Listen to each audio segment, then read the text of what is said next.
So we are reading from Canto 3, Chapter 14, Text 51, the last verse of this chapter.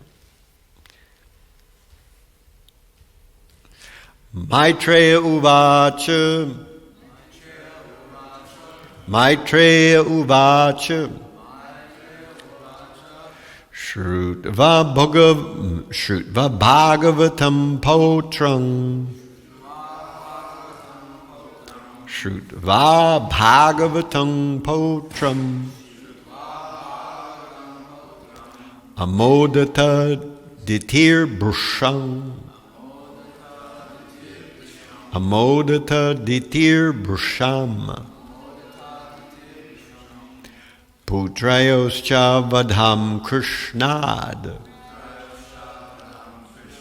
Putrayoscha Vadham Krishnad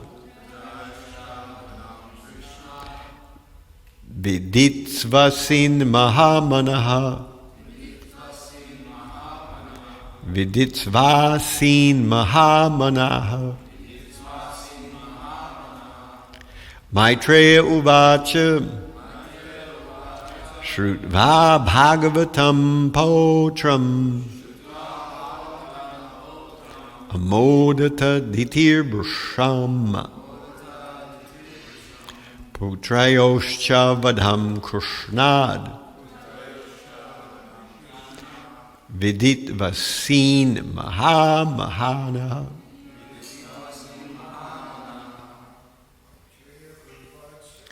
Maitreya Uvacha Shrutva Bhagavatam Potram Amodata Ditir Brusham Putrayoscha Vadham Krishnad Vidit Vasin Mahamanaha Shrutva Bhagavatam Potram Amodata Ditir Brusham Putrayoscha Vadham Krishnad Viditsvasin Mahamanaha Maitreya Uvacha Shrutva Bhagavatam Potram Amodata Ditir Brusham Putrayoscha Vadham Krishnad Viditvasin Mahamanaha. Ladies. Maitreya Uvacha Shrutva Bhagavatam Potram Amodata Ditir Brusham Putrayoscha Vadham Krishnad Vidit Vasin Mahamanaha Maitreya Uvacha Shrutva Bhagavatam Potram Amodata Ditir Brusham Putrayoscha Vadham Krishnad Vidit Vasin Mahamanaha Maitreya Uvacha. The sage Maitreya said, Shrutva, by hearing, Bhagavatam, to be a great devotee of the Lord,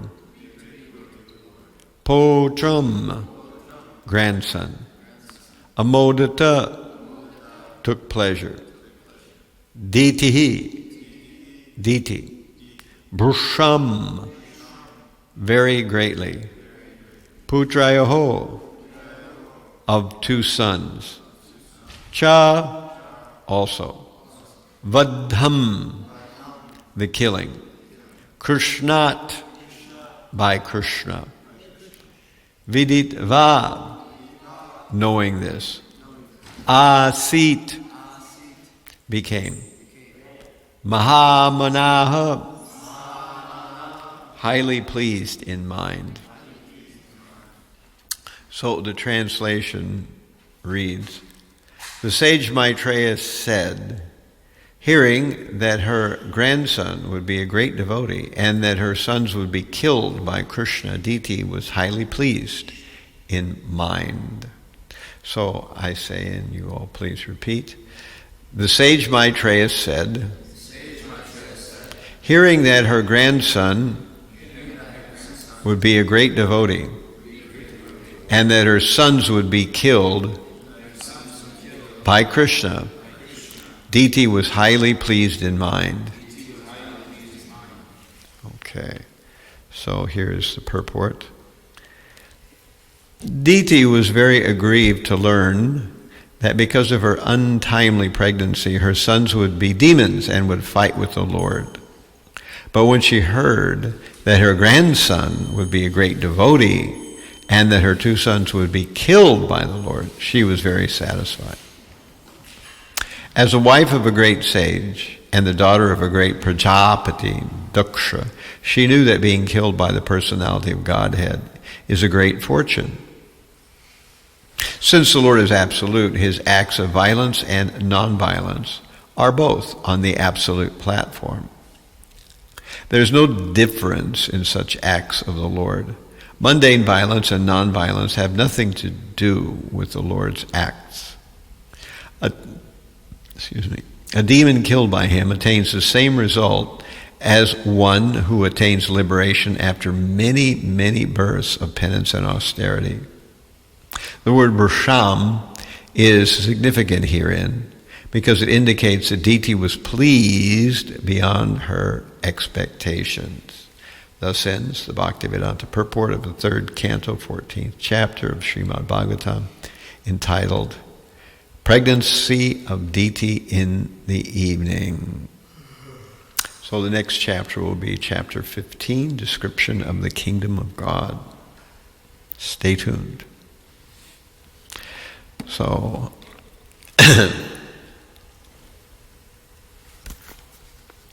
it's interesting that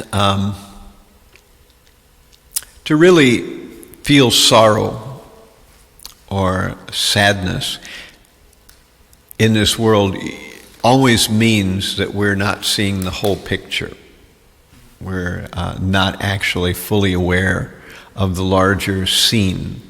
Because we saw a minute ago in this succession of verses, a few verses previous to this, that Diti was fearful that her child might be harmed by Shiva. Then later, of course, now when she finds out not only will Shiva not harm her children, but Krishna will kill them, she is happy by that because she finds out, we heard a few verses ago, if her children had been killed by the Brahmanas, that would be very bad. But instead they're going to be killed by Krishna, which is very good. Because to be killed by Krishna means that you will attain liberation, some type of liberation, and all your sins will be gotten rid of. So this is actually a great fortune that although her two sons would be demoniac, they would eventually be killed by Krishna and therefore liberated. And then she finds out beyond that, she will have a grandson, and that grandson will be Prahlad Maharaj, and Prahlad will be a great devotee. And I was really interested in, the other day I listened to our Hadai Prem's class, and he was talking about how the whole pastime of Nrsingadev, how it absorbs so much of the 7th canto. But basically it's mostly about Prahlad, that although we consider it, the pastime of Lord Nrsingadev, mostly we're hearing about Prahlad. We only hear a little bit about Nrsingadev. So it's interesting that the real star of the show is Prahlad, who will be Diti's grandson. So we know that we have people come and go in the earth planet, where we exist for some time, and at some point along the line we will no longer have this body. Either it will disintegrate, or there'll be some accident, or there'll be some mischief of some kind or another, and the body will be destroyed, will be forced to take birth again. So this is the nature of things in the material world. If somebody is living in this lifetime, or they're already in their next lifetime, from the Krishna perspective, it hardly matters. 1 lifetime, 2 lifetimes, 3 lifetimes. The lifetimes come and go. We've had thousands and thousands of lifetimes. So from Krishna's perspective, it hardly matters. And by hearing from her husband and understanding properly the philosophy of Krishna consciousness, and due to her good upbringing, Diti was able to look at the whole picture from a more complete and from a better perspective. So she could see it from the perspective that it was good that her children would fight with Krishna. It was good that they would be killed by him, one by Nrsingadev and the other by Varahadev. So her children would be vanquished, but because they were killed by the hand of the Lord, that would be a good thing. And that because of these 2 demoniac beings taking birth, it would give an opportunity for a very divine being, Prahlad Maharaj, to come to the earth and to be able to give the benediction to the world of showing us his character, which we will hear more about, especially in 7th canto of Srimad Bhagavatam. But based on the kind of hint that Ram Roy gave us the other day, that yesterday actually, that today would be the appearance day of Lalita Sakhi, I thought instead to, we've kind of been through this chapter, all the ins and outs, and the next chapter will be about the kingdom of God. So I thought to try to say some things about Lalita Sakhi, which is interesting. We don't usually hear much about the Gopis. And it's very interesting when we hear something about them. Here I have to give a disclaimer that I'm really speaking way beyond my adhikar here, so I can kind of explain the pastime, but I won't be able to actually give the sort of nice feeling that the pastime actually is engendering. But nonetheless, it's nice to hear these pastimes. Matu and I have been talking about this idea for some time, that sometimes we speak about things that we understand more or less kind of on an abstract level, but not much more than that. We don't have the deep internal understanding of it. But nonetheless, it's still of value. So I thought I'd start off a little bit by, let us try to see if we can name the Ashtasakis, the 8 Gopis. Anybody have a name for me here? What are the names of the 8 Gopis?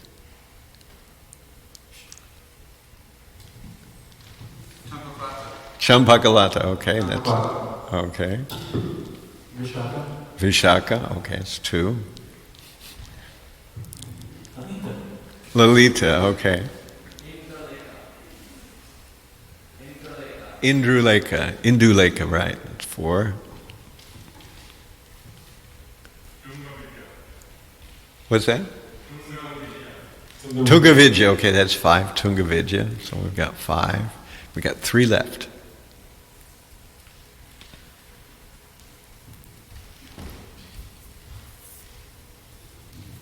Chitra, Sudevi, Rangadevi. Yeah, Chitra, Sudevi, and what was the last one? Rangadevi. Rangadevi, right. So we've got, these are the 8 Sakhis, and they are the kind of inner circle. We're talking about a whole process here, Krishna consciousness, but at the very center of this entire circle are the Gopis, and in particular, 8 of them.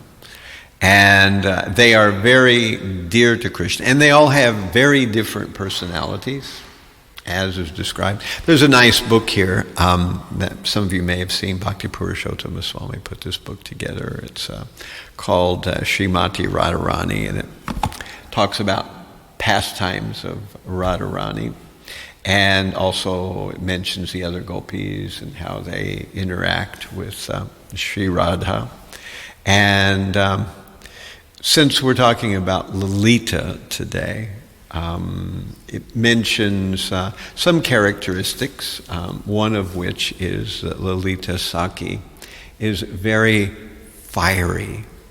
That she does not take things lying down, and she will get right up in Krishna's face if he says something against Radha, and speak to him very arrogantly.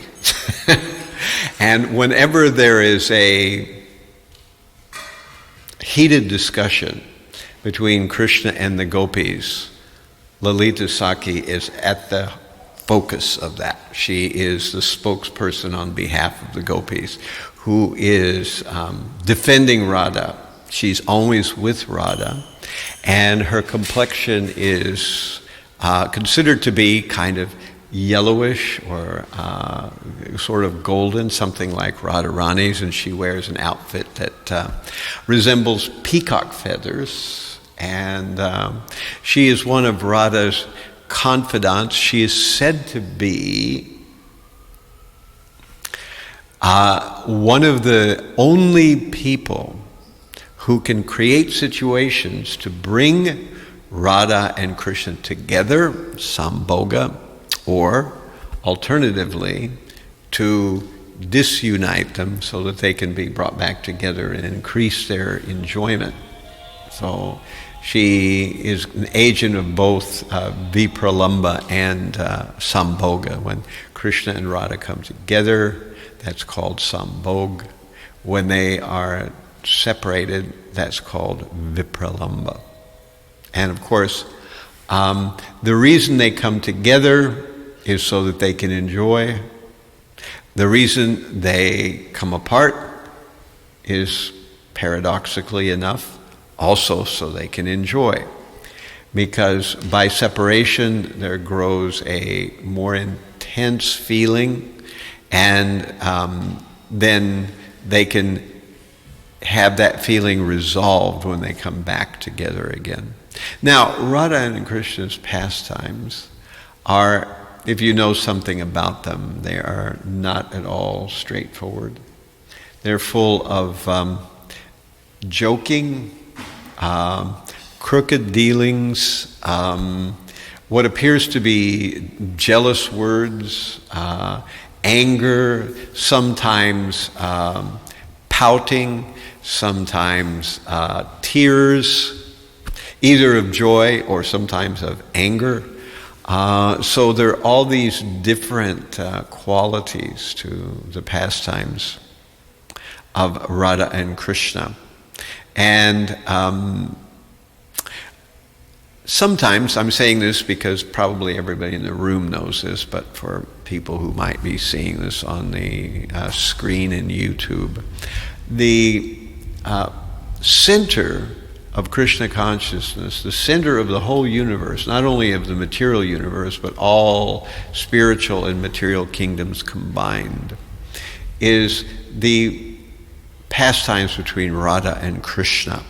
And of course, those who have never had the fortune of a spiritual master or hearing about the pastimes of Radha and Krishna from the mouths of devotees who have some understanding of them, such people will naturally think of these pastimes in the same way that we think of what we would see in a cinema show, boy meets girl, girl meets boy, so this is kind of the way it looks. And all those things that we usually see and hear about are there, trying to meet each other, intense feelings, sometimes jealousy, sometimes anger, sometimes misunderstandings. All these things are there. But of course, Krishna is not attracted by the gopis because of their beauty. Now, they are the most beautiful women in the whole of all creation. However, that's not what attracts Krishna, because after all, Krishna is their beauty. He is them in a very real sense. So that's not what attracts him. What attracts him to the gopis is their selfless, constant devotion and focus on him. So that's the one thing that they give to him that isn't his already. So each of us as living entities has free will, which we can use either to pay attention to Krishna and try to focus our lives on pleasing him, or to, on the other side of the coin, to ignore Krishna and go further and further away from him into our own sense of what life is for. So that's what the material world is all about.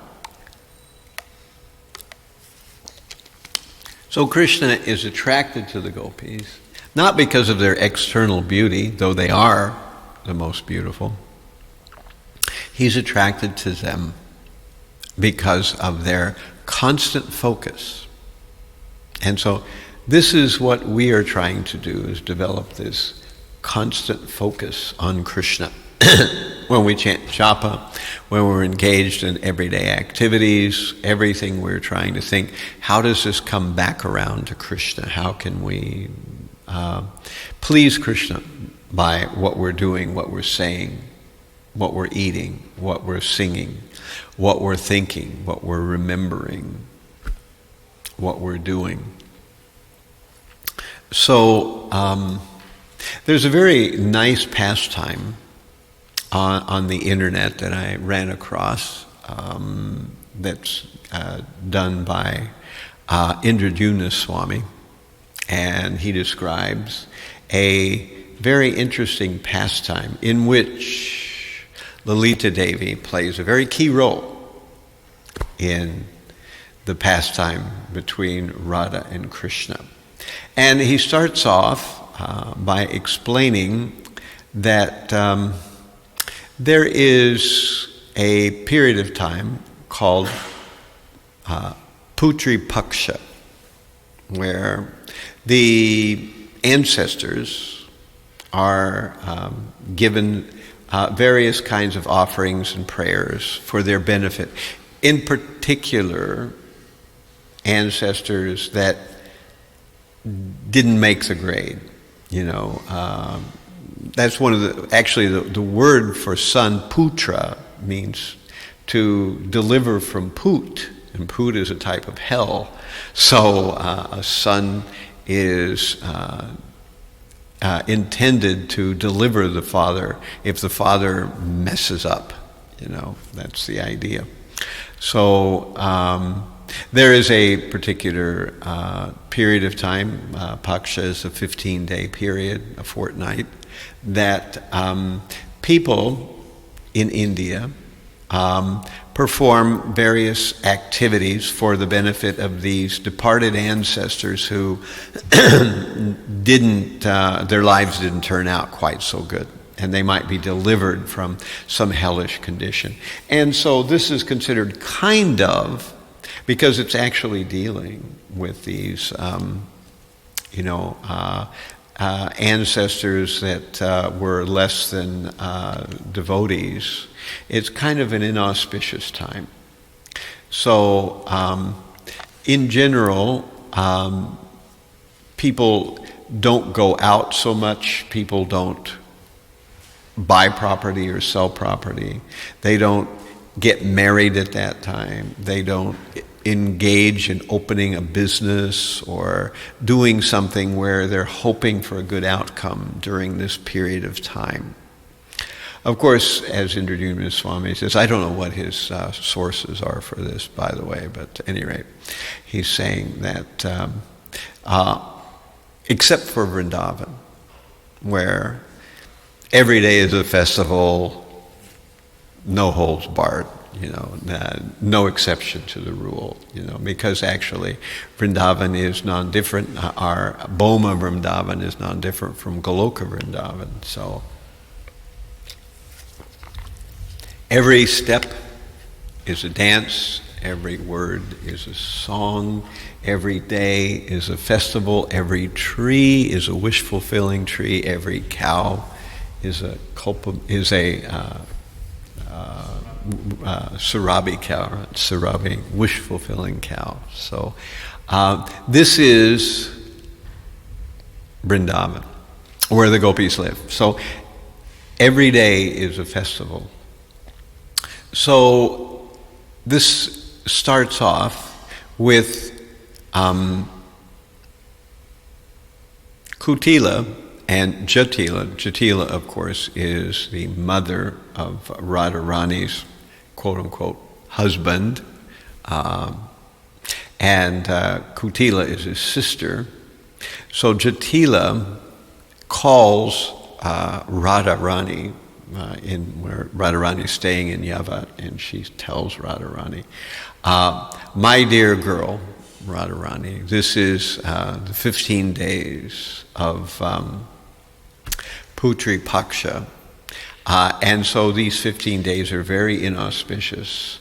And since you are a recently married gopi, please do not go out of the house during this time. It's an inauspicious time. Not only that, actually you shouldn't even go out of your room. You should stay, because all chaste and knowledgeable young ladies who have just been married don't do anything during this time, because it's an inauspicious time. So she mentions that if we do find out that you have gone out somewhere, you will have to be punished. So they make this, order to Sri Radha. Radha's listening to this, and she doesn't exhibit any kind of external signs. But later, she goes into her room and she begins to cry because she can't abide the idea that for 15 days she won't be able to see Krishna. As a matter of fact, there is a verse that says, when even Radha closes one eye, blinking it for a short time, to her, that closing of one eye is like 4 yugas have gone by that she hasn't seen Krishna. So what to speak of 15 days of not being able to see Krishna? So she's very mortified by this situation that she is not able to connect with Krishna. So she starts crying, and she has a very intimate relationship actually with Lalita. So Lalita is one of the most confidential servants of Radha. And Radha doesn't even have to call for Lalita. If just Radha's very upset and thinking, oh, what can I do? Immediately Lalita will appear. And so Lalita appears in Radha's room, and immediately seeing that Radha's crying, Lalita begins to cry too. And then Lalita says, my dear Radha, what is the problem? Why are you so disturbed? Why are you so sad? What has happened? And Radharani says, well, Jatila tells that for 15 days, I can't go out of the house because of this, Putri Paksha. I can't travel anywhere. I have to stay here. So, my dear Lalita, you make some plan. Because whenever Radha's in a corner and she doesn't know what to do, she asks Lalita. Now, it's interesting, Lalita is also Swarup Damodar in Gaur Leela. And Lalita is also the potency of Yoga Maya in some aspect. So Lalita meditates very intensely for a short time. And as she's meditating, an idea comes to her. And of course, it's a very elaborate idea too. Very, very elaborate idea. And she says, my dear Radha, this is what we will do. And Radha says, what will we do?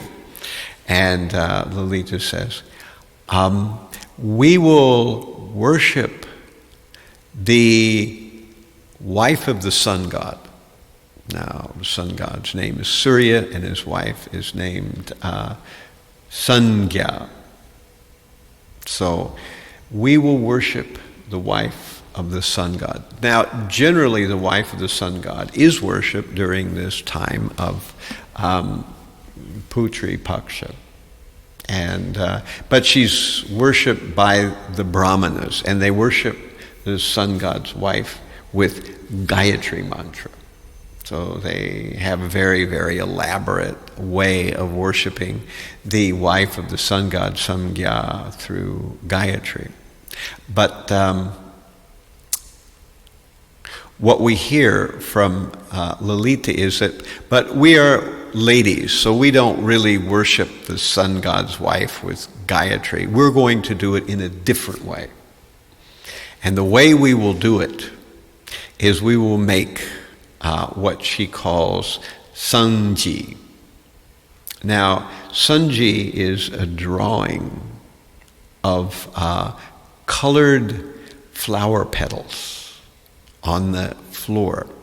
So they make very big designs. And Indradyumna Swami makes a distinction between samji and rangoli. So rangoli is usually done in the early part of the day, and it's done with various kinds of powders, I think, or something like that. A very kind of intricate design pattern, a beautiful design pattern on the ground for auspiciousness for the house and other kinds of things. But samji is actually made with flower petals, and it's done in the evening. It's done in the evening to bring auspiciousness. And so she says, in this way, we will tell Jatila that we are going to do sanji, to worship the wife of the sun god. So this was, of course, a pretext to get out of the house. And so they decide, at least Lalita says, well, we should check this out with Purnamasi, because the first thing that's going to happen is when we tell Jatila that we're going to do this particular service, she will immediately challenge it. So we have to go to Purnamasi. So Purnamasi is the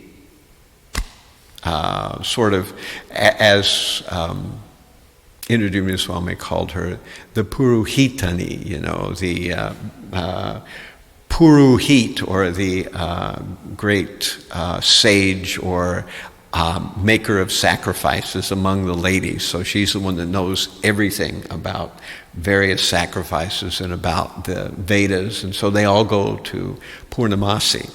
And so she's the bottom line, the one that says yay or nay, the one that knows it all, So she is very partial to Radha and not so much to Krishna.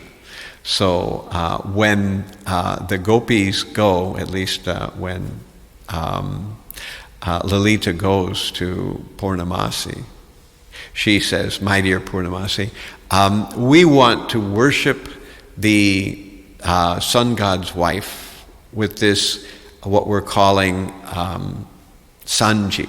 So we want to worship with this particular activity of making colored flower petals and making designs, because this had never been done before. They're making this up. This is just, completely the idea of Lalita Devi. So Purnamasi says, I really like this. This is good. I think this will be good. And if someone asks me about it, I'll say it's in the Vedas somewhere, in some obscure part of the Vedas. So don't worry. And so their bases are covered here. And so Lalita and Radha, they began talking about, it's time for us to make this sanji, so we need to round up all the other gopis and we will go and pick flowers, special flowers, different colors of flowers, and make, small particles from these flowers so that we can make these intricate designs.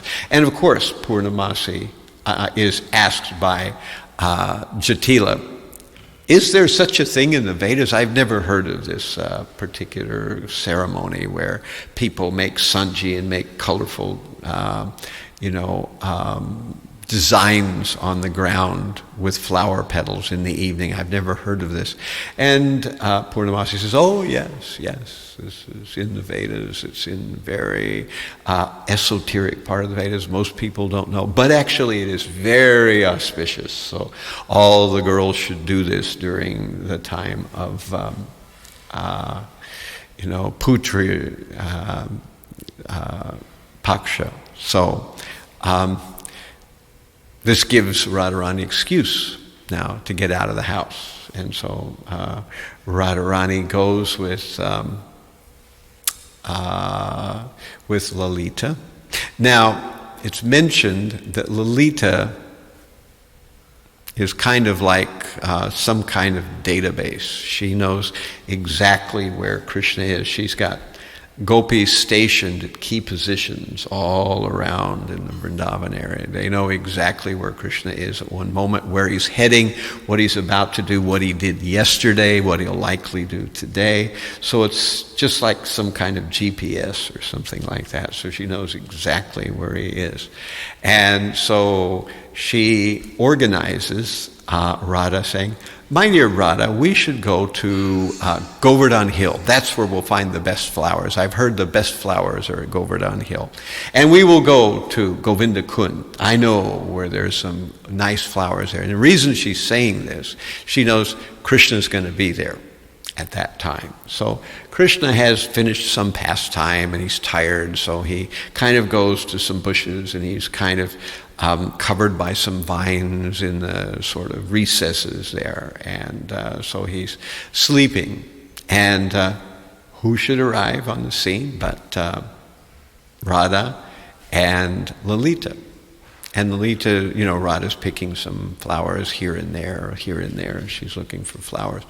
And Lalita says, I think over there are some blackish blue flowers that are kind of like a monsoon rain cloud. Of course, there's no flower like that, but she's making this, and she knows that this will trigger Radha's thinking, because even when Radha hears about something that's blackish blue like a rain cloud, this puts Radha in a particular sort of mood or bhava. So she says, yes, we can go over there to find the flowers. And of course, when she goes over there, what happens? Krishna stands up, and suddenly Radha is right next to Krishna. She hadn't expected it. She didn't know that Krishna would be there. And in this particular situation, Radha becomes very bashful. And she doesn't want to look directly at Krishna because he's kind of taken her by surprise. So she kind of looks down. She looks down at her feet. And she sees it. She can sense that Krishna is right there, but she doesn't want to look directly at him at that moment. However, while she's looking at her feet, suddenly emotion of love wells up in her body, and she begins to shed tears. And a tear falls down and falls right on her toe.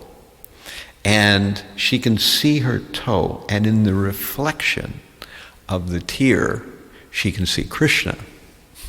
So even though she's not looking at Krishna, she can see Krishna in the reflection, in the drop, in the tear on her toe. And by seeing Krishna's reflection, Krishna manifests his attractive feature in such a way that it comes right through that reflection in the drop, in the tear on Radha's toe. And Radha becomes more ecstatic. And then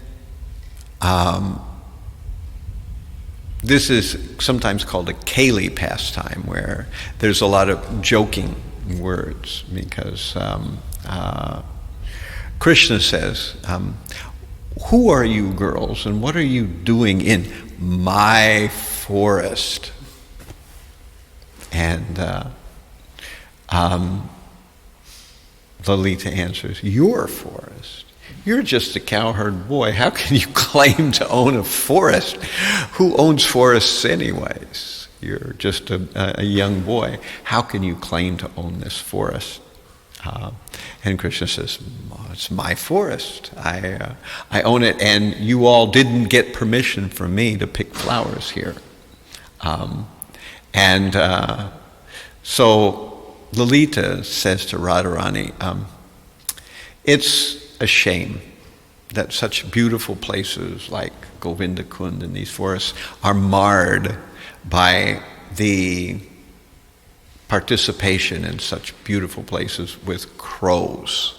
The crows come here and they make an ugly sound, and it looks like there's a big crow here right now, and he's making a big ugly sound. At any rate, we don't need to pay attention to this crow. And so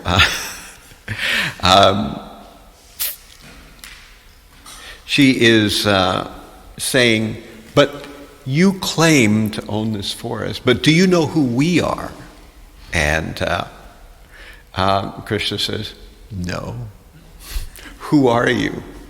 And Lalita says, we are the jewels of Vrindavan. Again, Lalita is speaking on behalf of Radha, and she's not letting Krishna get away with any of this funny business, so she's speaking directly.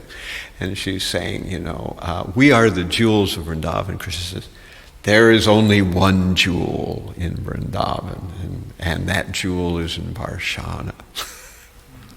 So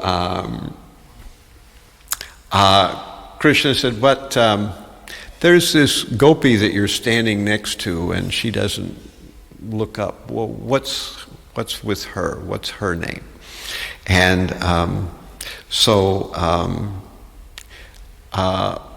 Lalita says, well, we have come here to perform picking of flowers so that we can do samji, to worship the wife of the sun god. And you are interfering with our activities. We are tired of you. Please get out of the way and let Radha pick flowers in peace, So because Lalita Sakhi is Lalita Sakhi, she said it with such force and conviction that Krishna just said, okay, and got out of the way. And there's a verse that Indradyumna claims that he gives a quote of, that's saying that a jnani can be defeated by an acharya. An acharya can be defeated by a mahajan, and a Mahajan can be defeated in a debate by Brahma, and Brahma can be defeated in a debate by Shiva, and Shiva can be defeated in a debate by Ganesh, and Ganesh can be defeated in a debate by Lakshmi Devi, and Lakshmi Devi can be defeated in a debate by Sarasvati, and Sarasvati can be defeated in a debate by Vishnu, or Krishna actually, by Krishna. And Krishna can be defeated in a war of words by only one person, and that is Lalita. So this is the great power of Lalita Sakhi, that she doesn't take no guff from no one, you know. So she is able to, you know, walk Krishna back. And so Krishna then decides to say, well, tell me about this Sanji. What is it? How does it work? And so Radha and Krishna, they begin talking about Sanji. And of course, that's an excuse for them to get together. They're saying pleasing words to each other. They're very happy. And then later on in the evening, they've come back and they're making their Sanji, and it's very beautiful. And the designs that Radha has made are so gorgeous that they defeat even the work and efforts of Sarasvati. And we learn that Sarasvati is not only the goddess of learning, but she's also the goddess of art. So that she is expert at all forms of art, but she is immediately taken by Radha's Sanji, her patterns that she's made in the ground with these flower petals.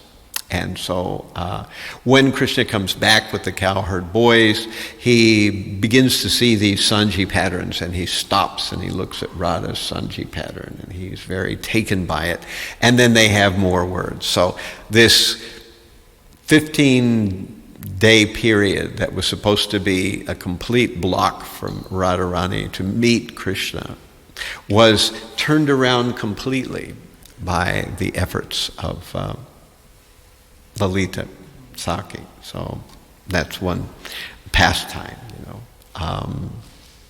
There's another quick pastime that I'll just kind of overview very quickly, and that is that there is another pastime where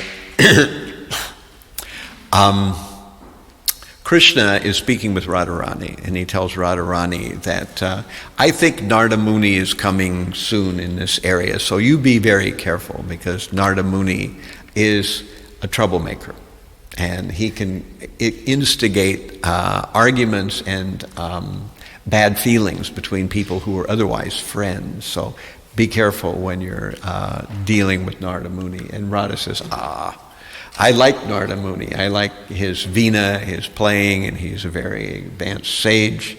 I don't think he can make any kind of trouble between you and me.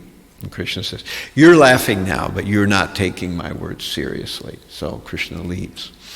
And later, of course, Narada Muni comes, and Krishna is being served very nicely by Narada Muni. And he says, my dear Narada, what can I do to repay you for your nice service that you are rendering to me? And Narada Muni says, you know, I can't think of anything just now, but I'll take a rain check on that, and if I can think of something later on, I'll ask you for it. So Narada and Krishna part ways, and then there is a festival, and in that swing festival, the Gopis have gotten together at Lalita Kund, and they're making a swing for Radha and Krishna to swing, and they've got everything ready, and they're waiting for Radha to show up, but Radha is not there. So they're waiting and waiting, and Narada Muni shows up. And Narada Muni says, what's going on here? And Lalita explains that, well, actually we're making a swing festival for Radha and Krishna, but Radha hasn't manifested yet. We're waiting for her to show up. And Narada Muni says, actually, Krishna, you know, you told me that I had a boon that you were going to give me, so I know what I want now. I just want to see you swinging with Lalita on this swing. That's what I want to see. And Krishna says, well, that's not very difficult to arrange. I can do that very easily. So then Krishna says, Lalita, please come here. And he grabs Lalita's hand. And Lalita doesn't want to do it because she knows if Radha doesn't do it first, this is not going to go well, you know. So she hesitates, but Krishna pulls her on the swing, and all the gopis are swinging Radha, Lalita and Krishna, and they're swinging back and forth. And Narada Muni watches this for a while. He's very taken by the sight. And then he disappears, and he goes to where Radha is. And he says, Radharani, why are you here? I heard there's some festival going on and you are missing it. And Radharani says, no, this festival is for me. And I'm going to be there very soon. I'm almost ready. And Narada Muni says, well, you don't know that Krishna's already swinging with Lalita. And Radha goes, what? Krishna's swinging with Lalita? Krishna's swinging with Lalita. And she runs and sees, in fact, that Krishna's swinging with Lalita. And so she becomes very angry and she leaves. And so they're waiting, and Radha's not showing up. And Krishna's thinking, well, I swung with Lalita. I wonder if Narada was pleased by that. Then he sees Narada's not there. And he thinks, oh, this is probably a Narada issue. So he goes to find where Radharani is. And when he finds Radharani, she's very angry. And he says, I told you that Narada Muni is a troublemaker, and he has made this, he asked me just for the boon at that time when I was there, just so he could make you angry at me. So this is his doing. I told you to watch out for Narada Muni. So that's the story. So we're a couple of minutes over time. There's a quick question, maybe we can take one and then we'll stop. I don't want to push things back over time very much. Yes, Sharbi. Why did he